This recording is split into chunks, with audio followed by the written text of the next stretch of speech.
Assalamualaikum warahmatullahi wabarakatuh.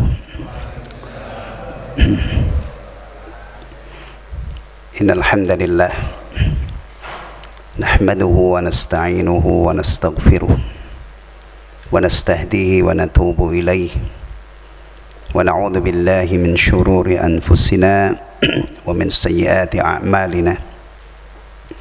May yahdihillahu fala mudilla lahu ومن يضلل فلا هادي له وأشهد أن لا إله إلا الله وحده لا شريك له وأشهد أن محمدا عبده ورسوله لا نبي بعده يا أيها الذين آمنوا اتقوا الله حق تقاته ولا تموتن إلا وأنتم مسلمون يا أيها الناس اتقوا ربكم الذي خلقكم من نفس واحدة وخلق منها زوجها وبث منهما رجالا كثيرا ونساء واتقوا الله الذي تساءلون به والأرحام إن الله كان عليكم رقيبا يا أيها الذين آمنوا اتقوا الله وقولوا قولا سديدا يصلح لكم أعمالكم ويغفر لكم ذنوبكم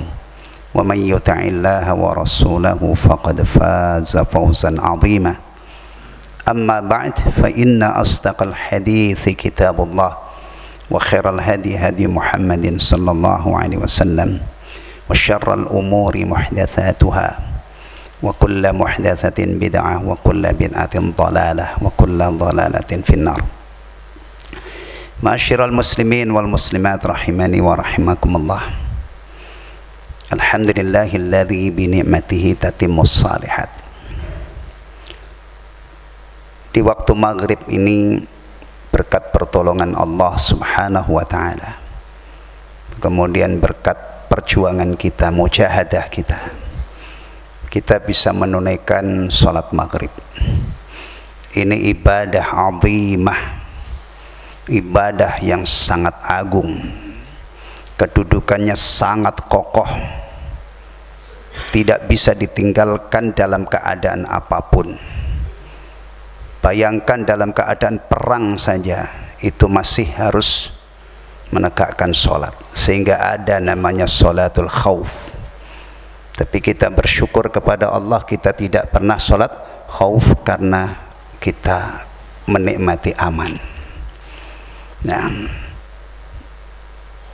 jangankan sehat walafiat, seandainya kondisi seorang muslim pada saat maghrib ini tulangnya patah-patah, kakinya patah, apalagi tangannya patah, punggungnya patah, lehernya patah, masih hidup insyaallah ya? Masih mungkin hidup enggak? Mungkin ya, selama akalnya masih sehat, dia masih berkewajiban sholat. Kalau ada yang mengatakan kok ribet banget, berat banget, sulit banget, tenang. Orang yang tulangnya patah-patah tidak dipaksa untuk sholat seperti orang yang sehat. Alhamdulillah. Jangan buru-buru mengatakan bahwa sholat ini memberatkan. Allah mewajibkan sholat 5 waktu sekaligus Allah menggelontorkan sekian banyak kemudahan-kemudahan dalam pelaksanaannya. Ini yang seharusnya direnungkan oleh orang-orang yang masih malas sholat sementara dia sehat walafiat. Bahkan kadang-kadang rumahnya itu mewah, makanan minuman melimpah, fasilitas hidupnya subhanallah ya. Baik, sholat yang diwajibkan oleh Allah itu adalah media untuk menggembleng dan menempa orang-orang yang menegakkan menjadi orang-orang hebat. Wa aqimis shalah innas salata tanha anil fakhsya'i wal munkar. Tegakkan sholat, sesungguhnya sholat itu bisa mencegah dari fakhsya dan munkar. Perbuatan fakhsya dan munkar hari ini itu membanjiri kehidupan kita. Kalau tidak kuat-kuat iman, ya, seseorang itu sangat mudah melakukan perbuatan fahsya dan mungkar. Kita berharap mudah-mudahan sholat yang kita tekuni ini hadir ya di antara thamrah atau manfaatnya bisa menjauhkan kita dari fahsya dan mungkar. Dan itu memang seharusnya, karena kalau kita sholat itu kita mengulang-ulang iyyaka na'budu wa iyyaka nasta'in. Hanya kepada Engkau ya Allah kami beribadah, dan hanya kepada Engkau kami memohon pertolongan. Baik, mudah-mudahan kita semua, keluarga kita, kaum muslimin ya, di zaman yang seperti ini mudah-mudahan mendapatkan taufik dari Allah, bisa istiqamah di atas jalan yang lurus ini sampai akhirnya kita semua mendapatkan jaza Islam kita, iman kita, amal-amal soleh kita di saat harta tidak ada lagi gunanya kecuali yang dibelanjakan di jalan Allah Subhanahu wa taala. Amin amin ya rabbal alamin. Ikhwatal iman rahimani wa rahimakumullah. Alhamdulillah, perjalanan kita dalam menelaah kitab Mukhtasar Syu'abil Iman yang di dalamnya dijelaskan 77 cabang keimanan ya. Malam ini sudah sampai Ar-Rabi' wa Thalathun min Syu'abil Iman. Data saya di sini itu Raudatul Jannah bulan Oktober, mensyukuri nikmat Allah Azza wa Jalla. Berarti sekarang 34. Ini persoalan dekat banget dengan kehidupan kita. Cabang ini benar-benar dekat banget dengan kita. Hifdzul lisani amma la yahtaju ilaih. Menjaga lisan dari ucapan-ucapan yang tidak diperlukan. Nah, di sini terjemahannya menjaga lisan dari hal-hal yang tidak bermanfaat, dari ucapan-ucapan yang tidak bermanfaat. Tolong ya, tidak bosan-bosan kita mendengar atau mengkaji bab ini. Karena apa? Karena sulitnya mengendalikan dan menjaga lisan. Jadi mohon, kalau seandainya antum dalam sebulan itu mendengar nasihat berulang kali tentang menjaga lisan, antum jangan pernah sombong terhadap ilmu ini. Bahkan kalau seandainya pagi, sore, siang, malam orang mendengar nasihat ini, belum tentu dia bisa menjaga lisannya secara maksimal karena sulitnya menjaga lisan. Kadang-kadang ada orang itu tangannya itu Masya Allah bersih banget, tangannya nggak pernah mukul orang, apalagi mukul istri, tangannya ini bersih banget ya. Bahkan kadang-kadang tangannya itu bukan hanya bersih, harum, diolesi minyak wangi. Masya Allah, kian kemari dia musafahah, salaman yang halal. Nah, tangannya ini kadang-kadang untuk nyapu, untuk nyuci piring, untuk menyingkirkan gangguan-gangguan di jalan, mungkin beling, mungkin ini bersih. Bahkan kadang-kadang tangan ini mulia banget, berinfak, membantu orang-orang yang membutuhkan bantuan. Tangannya bersih, kemaluannya juga bersih ya. Tapi sayang kadang-kadang orang yang sudah bersih tangannya, bersih kemaluannya, bersih anggota tubuhnya yang lain, itu kadang-kadang lidahnya masih kecolongan. Dan ini bukan dikeluhkan oleh orang awam.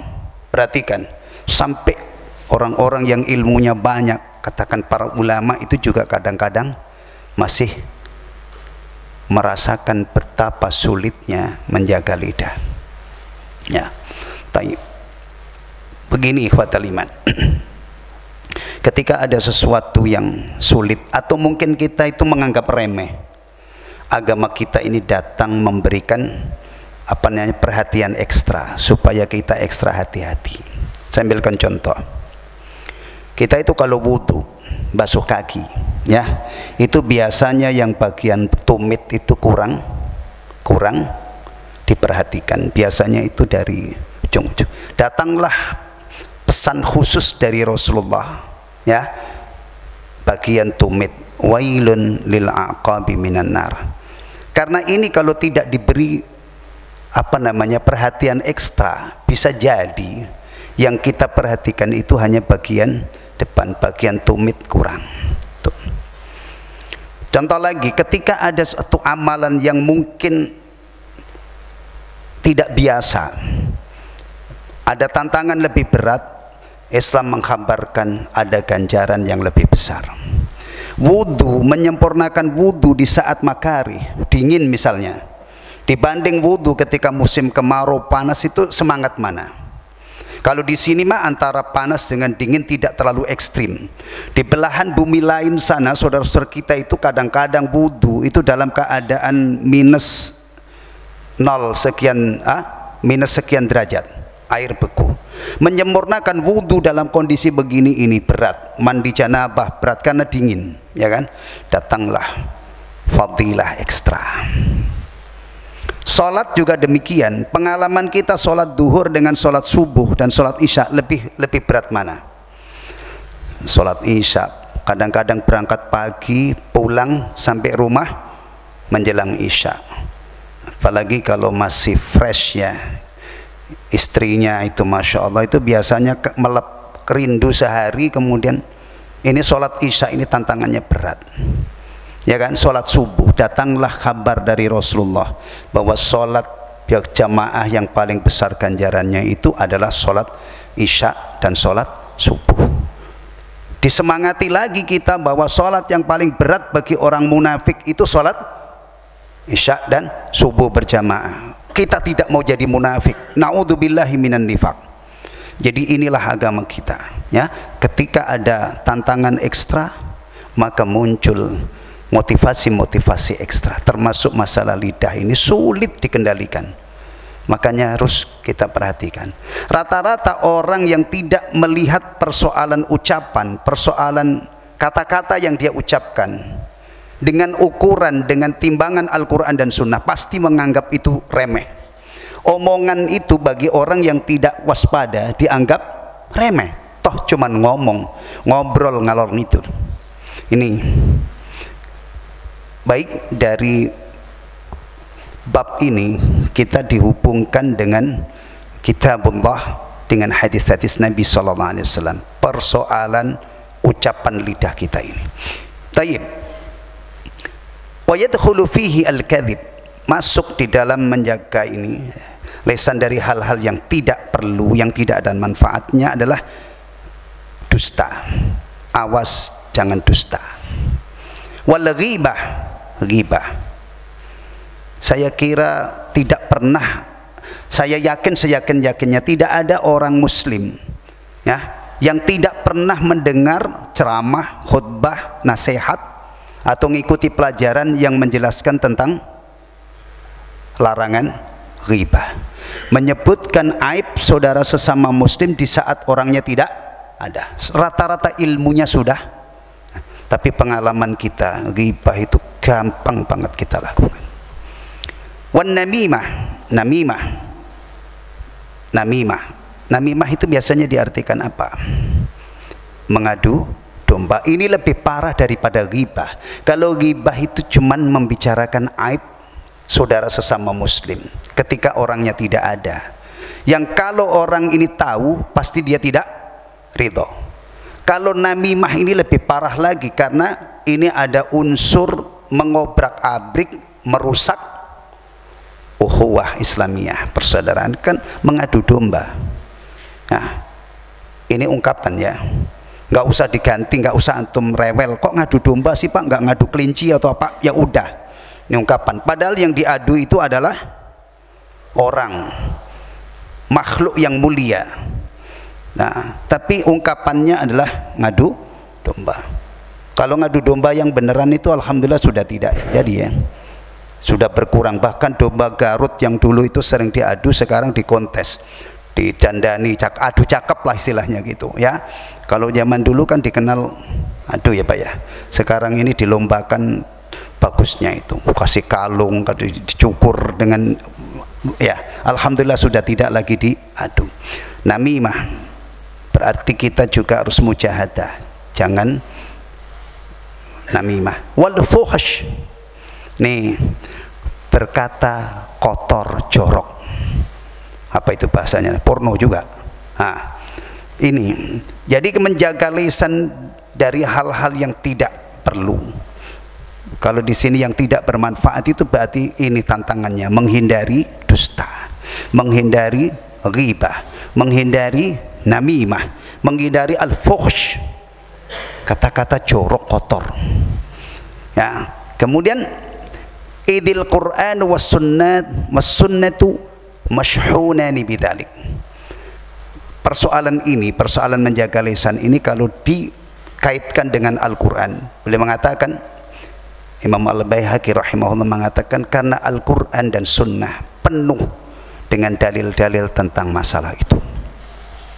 Jadi kalau ada orang Muslim, ya, dia belum bisa menjaga lisannya, masih mudah kadzib, dusta, masih mudah dia melakukan ghibah, masih mudah melakukan namimah, masih mudah mengucapkan kata-kata kotor yang kadang-kadang orang lain yang dengar itu Masya Allah risih gitu ya. Ini masih masalah besar. Kalau diukur dengan Quran, orang ini masih jauh dari kriteria Qurani. Kalau diukur pakai sunnah Nabi, orang seperti ini lesannya yang masih mudah melakukan atau mengucapkan kata-kata yang tidak diridhai oleh Allah, berarti masih jauh dari sunnah Nabi sallallahu alaihi wasallam. Taib. Di sini banyak nukilan ayatnya, ya. Kaqauli ta'ala was-sadiqina was-sadiqat. Seperti firman Allah Ta'ala, was-sadiqina was-sadiqat. Laki-laki dan perempuan yang benar. Salah satu sifat benar ini atau jujur itu adalah dalam ucapan. Lawan daripada as-sidq itu al-kadzib. Ya, jujur dalam ucapan itu misalnya mengkhabarkan sesuatu sesuai dengan fakta. Sementara dusta itu lawan daripada jujur, mengkhabarkan sesuatu yang tidak sesuai dengan fakta. Nah, ikhwatal iman, setan itu hadir di sini, ngilik-ngilik kita, manas-manasin kita untuk nambah-nambahin. Kadang-kadang dusta itu wenteng banget, mudah banget. Misalnya ada orang melihat satu kecelakaan, ya, kecelakaan. Kecelakaan itu sebenarnya tidak parah, tapi ketika dia mengkabarkan, oh tadi saya melihat satu kecelakaan, itu kayaknya nggak sedep kalau nggak dibumbui, nggak dilebih-lebihkan gitu ya. Kalau diceritakan apa adanya, ya, ditambahin, wah parah, padahal cuman jatuh kemudian lecet. Ini termasuk di dunia dakwah. Kadang-kadang ada penyakit, ya, penyakit orang itu kalau menyampaikan dalil-dalil yang sudah pasaran itu dianggap ini. Padahal dalil itu bisa muttafaqun alaih, rawahul Bukhari Muslim. Kadang-kadang orang itu tertarik menyampaikan hadis-hadis yang maudhu, yang palsu, karena isinya itu sangat apa? Isinya sangat apa? Sangat luar biasa. Nah, ini juga dia tinggalkan hadis-hadis yang sahih, dia pilih hadis yang dilihat isinya itu luar biasa, padahal bisa jadi itu tidak keluar dari lisan Rasulullah Muhammad SAW. Ya, dusta itu juga bertingkat-tingkat. Dusta yang parah itu adalah dusta atas nama Rasul. Ya, dusta atas nama Rasul. Para ulama ketika menyontohkan hadis-hadis mutawatir, ya, ada kumpulan hadis-hadis muttafaqun alaih. Al-lu'lu'u wal marjan fi mattafaqa alaih syaikhan. Itu kitab khusus mengumpulkan hadis-hadis muttafaqun alaih. Itu hadis yang diketengahkan di pertama adalah bab dusta atas nama Rasul. Kalau kita misalnya cerita tidak sesuai fakta, paling-paling kan orang itu dapat gambaran yang kita ceritakan tidak sesuai. Tapi kalau dusta atas nama Rasul, yang rusak itu apa? Yang rusak apa? Agama. Dusta atas nama Rasul, qala Rasulullah sallallahu alaihi wasallam misalnya. Dan orang dusta atas nama Rasul itu pasti mahir bahasa Arab. Kalau orang tidak bisa bahasa Arab atau mau dusta atas nama Rasul gimana? Pakai bahasa Indonesia. Nah, Kalau toh ada orang menceritakan sabda Rasul pakai bahasa Indonesia, itu kan apa? Terjemahannya kan, Rasul itu pasti aslinya sabda-sabda beliau berbahasa Arab. Maka orang-orang yang menggelontorkan atau yang membuat hadis-hadis palsu berdusta atas nama Rasul itu dari sisi bahasa dia mumpuni. Karena kalau enggak sudah ketahuan ini Rasul apa, enggak bisa bahasa Arab kan gitu. Baik. Kemudian ayat yang berikutnya, ya ayyuhalladzina amanu taqullaha wa kunu ma'as shadiqin. Wahai orang-orang yang beriman, bertakwalah kepada Allah dan hendaklah kamu bersama orang-orang yang benar. Lagi ayat ini juga kaitannya dengan menjaga lisan dari hal-hal yang ucapan-ucapan yang dibenci oleh Allah Subhanahu wa taala. As-sidq itu yang paling pertama dan utama adalah jujur dalam iman. Ada keselarasan antara hati dengan ucapan. Kalau tidak, nanti terjadi apa? Nifaq i'tiqadi. Kalau urusan-urusan iman itu hanya di bibir, tidak ada kecocokan dengan hati, mengucapkan la ilaha illallah, tapi ini bukan menyatakan apa yang ada di dalam hati sanubari, maka itu bukan iman. Ini namanya nifaq i'tiqadi. Dan bisa saja dusta dalam masalah iman itu sangat mantap dustanya itu. Buktinya Allah mengkhabarkan tentang orang-orang munafik. Idza ja'akal munafiqun qalu. Perhatikan ini. Allah menceritakan, mengkhabarkan tentang ucapan orang-orang munafik ketika ketemu Nabi. Ya. Apa ucapnya? Nashhadu, idza ja'akal munafiquna qalu nashhadu innaka la rasulullah. Kami bersaksi sesungguhnya Anda benar-benar utusan Allah. Wallahu ya'lamu innaka la rasuluh. Allah mengetahui bahwa sesungguhnya engkau adalah utusannya. Wallahu yashhadu innal munafiqina lakadzibun. Ucapan orang-orang munafik ini dipatahkan oleh Allah, dibantah sebanding. Ketika mereka mengatakan nashhadu innaka la rasulullah, Allah menyatakan wallahu yashhadu innal munafiqina lakadzibun. Persis sebanding. Itu kan mantep banget kan? Itu yang dari Jawa siapa? Yang dari Jawa yang masih bagus kromo inggilnya. Ayo siapa? Ini kira-kira kalau orang Jawa seandainya ketemu Rasulullah, ucapan ini diterjemah seandainya kayak saya, tapi saya ini orang Jepara, Jawanya terkenal tidak halus. Ya. Kalau terjemahannya dalam bahasa Indonesia ya, innaka nashhadu, kami bersaksi, innaka sesungguhnya Anda wahai Rasul, ya, la Rasulullah, benar-benar utusan Allah. Ini bukan ucapan polos, tapi ucapan mantep banget karena penuh takkidat, penuh penguat-penguat. Nashhadu, kami bersaksi, innaka, ya, innaka itu apa namanya, harfut taukid, sesungguhnya. Nanti masih ditambahi lamut taukid, innaka la rasulullah. Tapi Allah al-alimul khabir menyatakan mereka ini benar-benar pendusta. Jadi kalau kita bicara dusta, ya, terapannya naudzubillah, jangan sampai kita dusta dalam akidah. Mulutnya menyatakan iman tapi tidak sampai ke hati. Ini namanya nifaq i'tiqadi. Kita lacak, Allah mengkhabarkan orang-orang munafik itu di akhiratnya gimana? Ayo, gimana orang munafik itu? Nifaq i'tiqadi, mengaku beriman tapi menyimpan kekufuran. Kalau di hadapan Rasulullah manisnya luar biasa mulutnya, tapi dia tidak mengimani beliau utusan Allah. Maka jangan heran belangnya orang munafik yang di satu sisi mulutnya itu manis banget, tapi di satu sisi dia tidak segan-segan untuk mencela Rasulullah sallallahu alaihi wasallam, menghina Rasulullah sallallahu alaihi wasallam. Salah satu ucapan orang munafik yang terkenal itu pernah mengatakan, saya tidak pernah melihat orang yang lebih pengecut dan lebih buncit perutnya melebihi Muhammad dan sahabat-sahabatnya. Padahal sifat itu ada pada mereka lah yang pengecut, tapi tidak segan-segan menyakiti Rasulullah dengan tuduhan itu. Nah, di mana mereka di akhiratnya? Hah? Di surga? Antum pernah menemukan ayat orang munafik itu di surga? Ayo, di mana?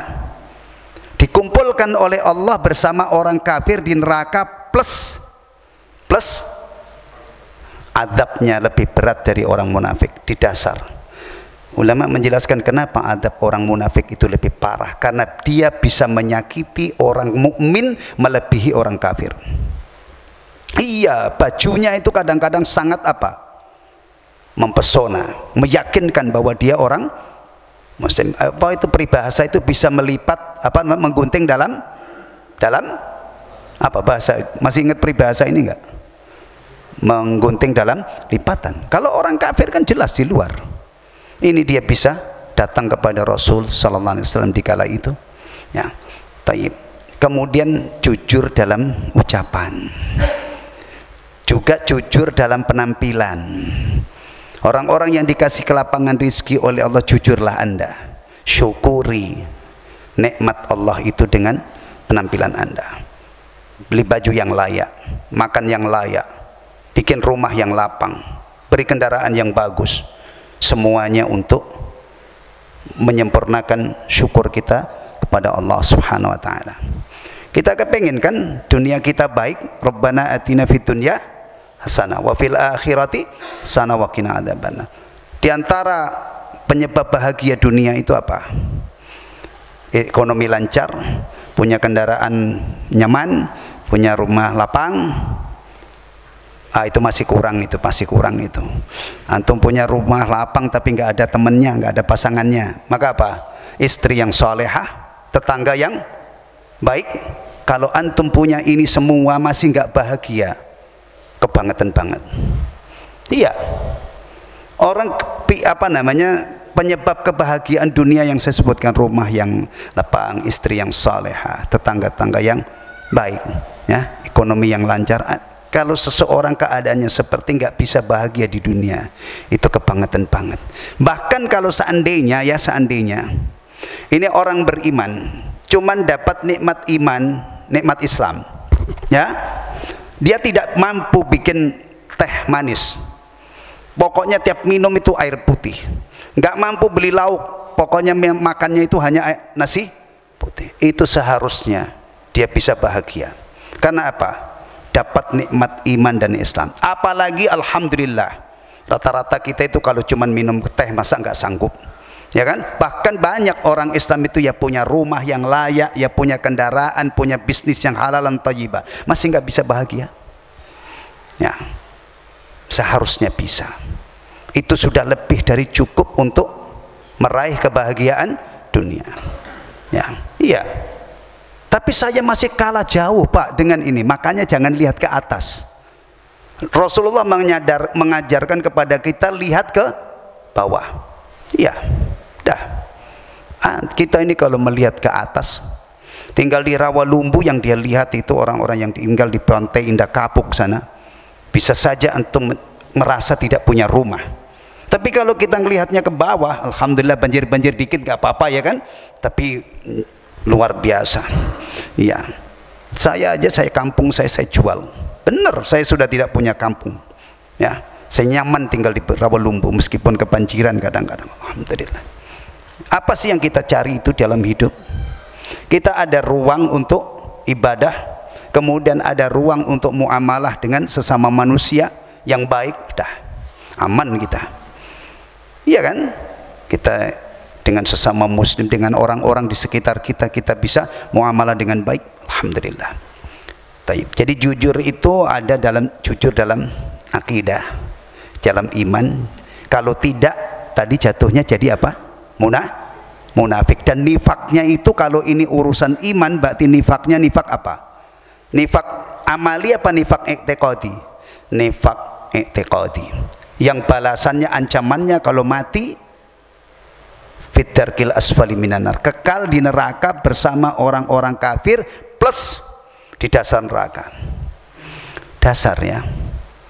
Antum kalau dengar ada nenek-nenek kecebur sumur, kedalaman 40 meter, pasti antum masya Allah, naudzubillah, nenek kecebur sumur 30 meter gimana? Neraka itu berapa meter dalamnya? Tolong direnungkan.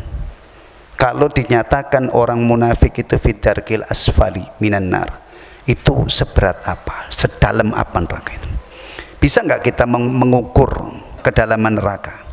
Membayangkan betapa dalamnya neraka itu bisa nggak? Bisa. Tapi persisnya berapa nggak bisa. Satu saat Rasulullah bersama para sahabat dengar benda apa? Jatuh ya. Kalau kita ngaji, misalnya di sini, di kebun gitu, samping kita ini ada pohon duren, kemudian dengar suara puk gitu. Ketika dengar suara itu, padahal di sini ini di samping masjid ini ada pohon duren yang sudah matang-matang, pasti kita menganggap itu suara apa tadi? Duren jatuh. Antum yang penikmat duren siapa? Duren itu kenceng suaranya. Saya di kampung saya itu, Pak D saya itu punya duren. Itu jarak 200 meter lebih. Kalau apalagi saat hening gitu ya, itu dengar suaranya jatuh dari pohon, buk, jatuh. Iya. Rasulullah SAW pernah di satu kesempatan dengan para sahabat mendengar benda jatuh. Apa? Sahabat itu biasa banget kalau ditanya oleh Rasulullah sesuatu nggak boleh, nggak mungkin ngarang-ngarang gitu ya. Simple jawabannya. Allah dan Rasulnya yang lebih mengetahui. Ternyata dijelaskan Rasulullah itu batu yang sampai di dasar laut yang telah diluncurkan selama 70 tahun. Kira-kira kalau batu ini diluncurkan 70 tahun sampai dasar itu berapa? Pasti kesimpulannya adalah sangat dalam. Persisnya berapa nggak perlu persisnya. Kita itu kadang-kadang sudah sepakat menyatakan banyak, menyatakan ini, tidak perlu harus ngitung, harus tahu apa bilangannya secara definit. Benar nggak? Sepakat kan? Ini ada kambing, bulu kambing itu banyak. Wah, itu bulunya ini. Enggak banyak menurut saya. Nggak mungkin kita katakan banyak, persisnya berapa, nggak perlu persisnya, tapi kita sepakat ini adalah banyak. Udah, demikian juga persoalan neraka, nggak perlu persisnya berapa. Dengan mengacu kepada peristiwa tadi, kemudian ada kabar orang munafik itu fitdarkil asfali minan nar. Ya, munafik itu adalah orang yang tidak, kalau kaitannya dengan jujur, adalah tidak jujur dalam imannya, karena antara ucapan dengan lesannya tidak ada persesuaian. Makanya Imam Hasan Al-Basri rahimahullah mendefinisikan iman, laisal imanu bitamanni wala bitahalli walakin ma waqara fil qalb wa saddaqatul a'mal. Iman itu bukan hanya basa-basi dan ucapan-ucapan yang manis di bibir saja, tapi iman itu adalah keyakinan yang terhunjam di dalam hati dan dibuktikan dengan amal. Jangan coba-coba kita ini beragama hanya tampilan luar, tidak cocok dengan apa yang ya. Taib. Termasuk jujur dalam ibadah. Berarti jujur dalam niatnya. Kalau kita ibadah itu ya benar-benar lillah. Kalau ada orang sholat, naudzubillah, ada orang ibadah tapi untuk selain Allah, pengen dipuji orang, pengen ini, maaf, ini sebenarnya tidak jujur orang ini. Kalau jujur itu ya ibadah itu, kalau jujur dimurnikan, diupayakan semaksimal mungkin untuk ikhlas. Taib. Dan yang lain masih banyak. Cukup itu. Berikutnya hadis yang dikutip dalam masalah ini. Wali hadis Abdullah bin Mas'ud radhiyallahu an fi sahihaini. Ini benar enggak? Oh ya, betul. Inna sidqa yahdi ilal birri wa innal birra yahdi ilal jannah wa innar rajula la yasduqu hatta yuktaba indallahi siddiqan wa innal kadhiba yahdi ilal fujur wa innal fujura yahdi ilan nar wa innar rajula la yakdzib hatta yuktaba indallahi kadzaban. Ya. Sesungguhnya jujur itu menunjukkan kepada kebaikan, dan kebaikan itu menghantarkan ke surga. Sesungguhnya seseorang yang berkata jujur akan ditulis di sisi Allah sebagai orang yang jujur. Sesungguhnya dusta itu menunjukkan kepada perbuatan dosa, dan perbuatan dosa itu menunjukkan menceburkan kepada neraka. Sesungguhnya seseorang yang berkata dusta ditulis di sisi Allah sebagai pendusta. Kalau ada orang Islam tapi dia tukang bohong, ya, ini masalah besar. Seharusnya orang Islam itu adalah jujur. Orang jujur itu jemaah sekalian, ya, itu untuk meyakinkan orang itu tidak repot-repot. Orang jujur tidak perlu banyak bersumpah. Orang yang biasanya banyak bersumpah ini dia pembohong. Dia kesulitan untuk meyakinkan orang lain sehingga mengobral sumpah. Ya. Dan orang itu kadang-kadang itu, ya Allah, ini hanya bisa dilakukan oleh manusia. Binatang buas itu tidak bisa melakukan ini. Ya, makanya binatang itu kalau dia punya sedikit kecerdasan saja, itu sudah dipuji-puji binatang yang cerdas. Tapi kalau manusia itu licik, nah, bisa bohong, bisa drama gitu ya. Antum ada yang mengikuti ini enggak, kasus pembunuhan Subang itu yang hampir 2 tahun baru terungkap. Sampai sekarang kan yang tersangka itu ternyata suaminya. Antum ingat dulu pernah datang Bapak atau minta ke Pak Jokowi supaya ini, ternyata sampai hari ini wallahu ta'ala alam nanti gimana, tapi fakta-fakta itu mengarah dan orangnya sudah ditahan. Ya, ada yang sumpah pakai Quran segala. Saya geram, saya sampai, ya Allah, kalau membunuhnya itu jelas, tapi kalau benar dia pembunuhnya kemudian bohong sampai segitunya, yang bikin geram itu bohongnya ini. Iya kan? Kalau namanya bunuh kan karena apa ya? Karena ada motif. Tapi kalau bohongnya itu sampai selihai itu, ini orang ini ya bisa begini. Makanya orang Islam itu sifat unggulannya itu diantaranya adalah jujur. Enggak jujur, maaf saja, masalah besar. Iya, termasuk tadi orang Islam omongannya masih kotor, jorok, mengungkapkan hal-hal itu enggak ada risih, misalnya hal yang tabu, maaf, Anda masih jauh dari kriteria seorang muslim, tukang gibah dan lain sebagainya. Taib. Kemudian hadis yang dikutip di sini, kalau di kitab aslinya itu gini, wa hadisus Sahl bin Sa'ad fi sahihi Muslim. Ini diralat. Ternyata kadang-kadang ya, ini antum perhatikan, seorang ulama besar sekaliber Al-Baihaqi rahimahullah ahli hadis, itu kadang-kadang menyebutkan hadis diriwayatkan oleh Muslim, ternyata khilaf, beliau salah. Ini yang benar adalah di Sahih Bukhari. Begini ini adalah biasa banget. Makanya tidak ada ulama yang tidak pernah salah. Ya, antum beringat baik-baik. Ini masalah besar. Ahlus sunnah wal jamaah itu mengajarkan kepada pengikut-pengikutnya untuk memuliakan para ulama. Ketika kita memuliakan ulama itu, kita juga harus tahu bahwa ulama itu tidak maksum, punya salah.